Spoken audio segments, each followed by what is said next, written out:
成日冇精神，容易攰，起身會頭暈眼花，你可能唔係單純瞓唔夠，而係身體發出緊急信號，你缺鐵。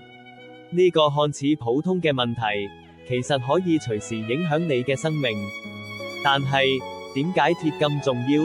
原來身體每粒紅血球入面，都住咗個叫血紅素嘅小英雄。呢位英雄，就係靠鐵離子，先可以穩陣咁抓住你吸入嘅氧氣，再送去身體每個角落，俾細胞產生能量。一旦鐵唔夠，血紅素就冇力捉實氧氣，搞到細胞缺氧，所以先會成日攰面青青。呢個就係貧血真相，所以唔好再輕視呢個微量元素，了解多啲，補充得啱，你就可以重拾活力，迎接每個精彩挑戰。